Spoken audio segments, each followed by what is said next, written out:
উজান থেকে নেমে আসা পাহাড়ি ঢল ও ভারী বর্ষণে জামালপুরের বকশীগঞ্জ উপজেলার দশানী নদীতে ভয়াবহ ভাঙন দেখা দিয়েছে।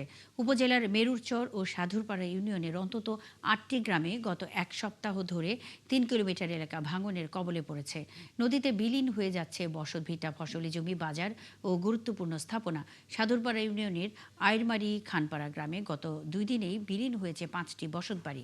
হুমকির মুখে পড়েছে বকশীগঞ্জ দেওয়ানগঞ্জ সড়ক, বিদ্যুৎ লাইন, মাদ্রাসা, ২ শতাধিক বসতবাড়ি ও ফসলি জমি। স্থানীয়রা বলছেন, ভাঙন ঠেকাতে সরকারি বিভিন্ন দপ্তরে গিয়েও কোনো কাজ হয়নি।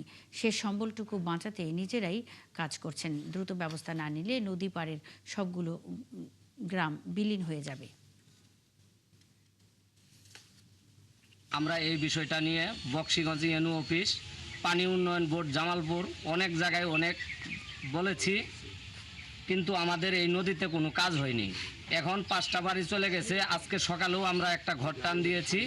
এখন আর আমাদের একটি ঘর আছে। এই জায়গা জল্লা পোলাপানে গার্মেন্টসে চাকরি করি, সবাই বাড়ি ঘরটা আমরা তুলছিলাম। এত 3-4টা ঘর গেছে গা। সাধুরপাড়ার মানুষের যে জব্বারগঞ্জ বাজার হয়ে দেয়ানগঞ্জের যে যোগাযোগ রাস্তাটা, এই রাস্তাটাও নদীর বুকে বিলীন হয়ে যাবে। পাশে যে একটি দাখিল মহিলা মাদ্রাসা আছে, এই মাদ্রাসাটাও হুমকির মুখে আছে।